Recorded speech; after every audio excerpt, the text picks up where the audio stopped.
Aleem Khan London से पाकिस्तान पहुंच गए। अलीम खान के तर्जुमान ने नवाज शरीफ से मुलाकात की तरदीद कर दी। खबर आई थी कि 2 रोज़ा क़याम के दौरान अलीम खान ने नवाज शरीफ से 3 घंटे मुलाकात की। ज़राए के मुताबिक अलीम खान ने नवाज शरीफ को बताया कि उनके साथ 3 साल में क्या कुछ होता रहा, उनकी अपनी जमात PTI ने उनको किस तरह निशाना बनाया। ज़राए के मुताबिक अलीम खान की जहांगीर तरीन से मुलाकात ना हो सकी, लेकिन फ़ोन पर रब्ता हुआ। जहांगीर तरीन की तबीयत बहाल ना हो सकी। जहांगीर तरीन ग्रुप के 3 अहम रहनुमाओं की भी 2 दिन बाद लंदन रवानगी मुतवक्के।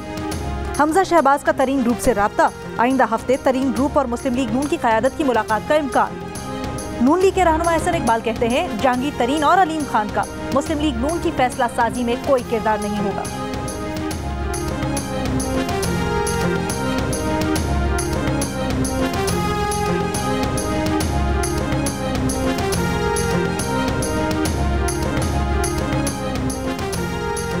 न्यूट्रल की तकरार करने वाले वजीर आज़म ने लफ्ज़ न्यूट्रल की तशरीह कर दी। कहा न्यूट्रल तो जानवर होता है। गुज़श्ता रोज़ लोअरदीर में जलसे से खिताब के दौरान कहा कि जानवर को अच्छे बुरे की तमीज़ नहीं होती, इंसान अच्छाई के साथ खड़ा होता है। अल्लाह ने हमें इजाज़त ही नहीं दी कि हम न्यूट्रल हो जाएं। इससे पहले भी वज़ीर आज़म अपनी तकरीर में कई बार लफ्ज़ न्यूट्रल का इस्तेमाल कर चुके हैं। वज़ीर आज़म इससे पहले कई बार इदारों के न्यूट्रल होने की तारीफ़ भी कर चुके हैं। यही नहीं, वो कई बार क्रिकेट में न्यूट्रल एम्पायर मुतारिफ करवाने का क्रेडिट खुद को दे चुके हैं।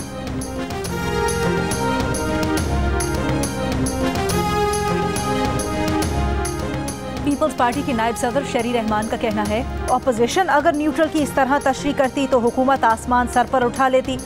हुकूमत 3.5 साल कहती रही इदारे न्यूट्रल हैं और अब वजीर आजम कहते हैं न्यूट्रल तो सिर्फ जानवर होता है। अपने ही बयान से यूटर्न लेना इनकी आलमी पहचान बन चुकी है। वजीर आजम की गुफ्तगू से जाहिर है कि वो हर किसी तसादुम के लिए तैयार हैं। इनकी जबान और लहजा हैरान कुन है। मरियम नवाज ने नून लीग के रहनुमा चौधरी तनवीर की गिरफ्तारी को गैर कानूनी करार दे दिया। बयान में कहा कि उन्हें राहदारी जमानत के बगैर लाहौर लाया गया।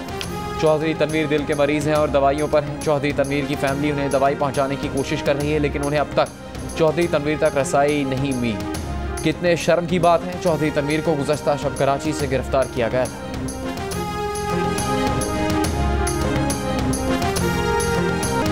वज़ीर ख़ारजा शाह महमूद कुरैशी ने कहा है कि भारत की गैर जिम्मेदाराना हरकत से एटमी जंग छिड़ सकती थी। भारत कहता है कि गलती से मिसाइल फायर हुआ। मान भी लें कि यह गलती से हुआ तो क्या आप हथियार रखने के काबिल हैं? तर्जुमान दफ्तर ख़ारजा ने कहा कि भारत को पाकिस्तान में गिरने वाले भारतीय मिसाइल की रफ्तार और रास्ते पर वजाहत देना होगी। आखिर मिसाइल कैसे मुड़कर पाकिस्तान में दाखिल हुआ? भारत बताए क्या वाकई मिसाइल को उसकी मुसल्लह फ़ौज ने हैंडल किया था या कुछ दीगर अनासिर ने?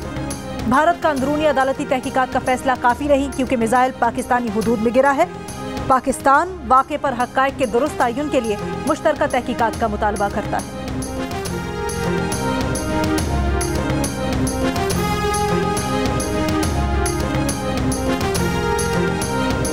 ये देखें, ये स्टेम लगी हुई है सैनिटर हाउस की, ठीक है ना। यही गोश्त हम सेल कर रहे हैं। मैगी मुर्गी खा लेंगे, बीमार गाय नहीं खाएंगे। तो सब जानवरों में थोड़ी बीमारी आई है। बीमारी चंद एक में आई है तो इसका मतलब जो ज़िबा हो रहा है वो भी दिखाए ना मीडिया। इतना बदनाम कर दिया है कि हम थोड़ा बहुत गोश्त भी लेके आ रहे हैं ना, वो भी नहीं बिक रहा है। एक्सपोर्टर भी वहाँ से ले रहे होते हैं, हम भी वहीं से ले रहे होते हैं। तो ये जो एक्सपोर्टर जो भेज रहे हैं वो सही है और हम जो दुकानों में भेज रहे हैं वो गलत है क्या? कराची समेत सिंध भर में हज़ारों मवेशी लंबी बीमारी से मुतासर ठट्ठा गया। 8 से ज़्यादा गाँव में इस बीमारी ने दर्जनों मवेशियों को लपेट में ले लिया। कराची में गाय का गोश्त फरोख्त करने वाली दुकानें वीरान हो गई। शहरी कहते हैं महंगी मुर्गी खा लेंगे, गाय का गोश्त नहीं खाना। कसाई कहते हैं कि बदनामी हो गई। महकमा लाइफ स्टॉक की जानिब से स्प्रे समेत दीगर इकदाम ना करने से व्यापारी परेशान। वर्ल्ड एनिमल हेल्थ ऑर्गेनाइजेशन का कहना है कि लंबी स्किन से मुतासर गोश्त इस्तेमाल किया जा सकता है। इस बीमारी का इंसानी सेहत पर कोई नुकसान नहीं, लेकिन सिंध भर में शहरियों ने गाय बछिया का गोश्त खरीदना कम कर दिया। मुर्गी की फरोख्त बढ़ते ही कीमतों को भी पर लग गए। कराची में 1 किलो मुर्गी 500 रुपये से भी ऊपर हो गई।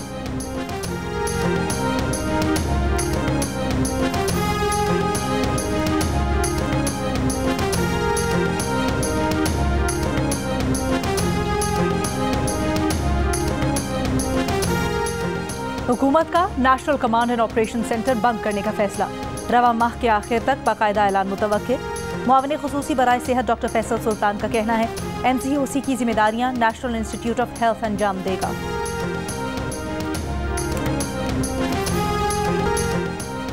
इस्लामाबाद की जिलाई अदालत का हतके इज्जत के केस में जंग जियो ग्रुप और इसके editor in chief Mir Shakilur Rahman के हक में तारीखी फैसला। अदालत ने सहाफ़ी तैयब बलोच को हुक्म दिया कि वो मीर शकीलुर रहमान को 10 करोड़ रुपए हर्जाना अदा करे, शिकायत गुजार से माफ़ी मांगे और माफ़ी को उसी अंदाज से वसी पैमाने पर शाये करवाया जाए जैसे उनके खिलाफ तौहीन आमेज मवाद शाये करवाया गया था। गैर मुल्की मीडिया पर शाये तौहीन आमेज और इश्तियाल अंगेज इल्ज़ामात के तहत सहाफ़ी ने मीर शकीलुर रहमान की हुब्बुल वतनी और पेशा वाराना साख पर सवालात उठाए थे। गैर मुल्की वेबसाइट पर तैयब बलोच ने जिस वक्त बेबुनियाद इल्ज़ामात लगाए वो उस वक्त बोल टीवी में काम कर रहे थे।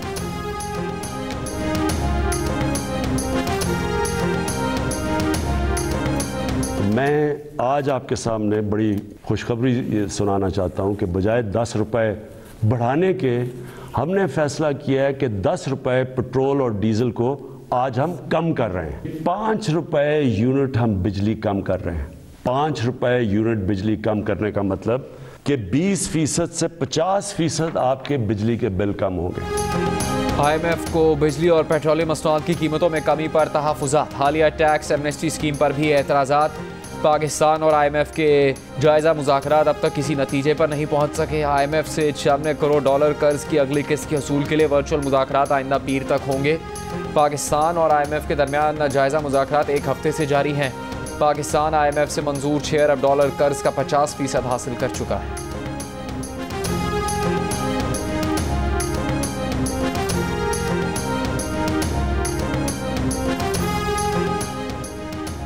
चेयरमैन सेनेट कोशिश कर रहे हैं वो अपने अरकान के साथ अपोजिशन को सपोर्ट करें।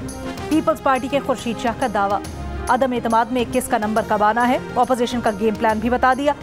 बोले वजीर आजम के बाद स्पीकर कौमी असम्बली और फिर वजीर आला पंजाब के खिलाफ अदम एतमाद की तहरीक आएगी, सदर आरिफ अलवी की भी बारी आएगी।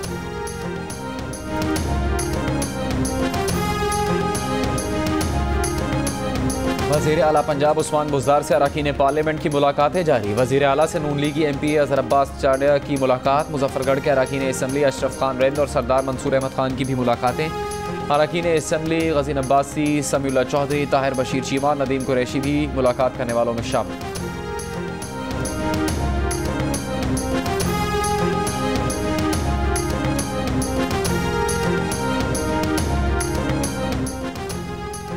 पाकिस्तान सुपर लीग 7 की ट्रॉफी के साथ लाहौर कलंदर्स की मैनेजमेंट का सफर जारी।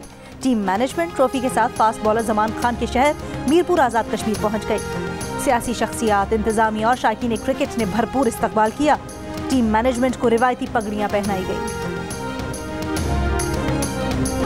और JB फिल्म्स, जियो फिल्म्स और मास्टरमाइंड्स की पेशकश नई फिल्म घबराना नहीं है का पहला ट्रेलर जारी कर दिया गया। फिल्म में सबा कमर, जाहिर अहमद, सैयद जिब्रान, नैयर एजाज, अफसल खान, जॉन रैम्बो, सलीम महराज, सुहेल अहमद और दीगर अदाकार जलवागर हो रहे हैं। फिल्म ईद उल फितर पर रिलीज की जाएगी। फिल्म का ट्रेलर हर पर जियो और JB फिल्म्स के YouTube चैनल्स पर भी देखा जा सकता है।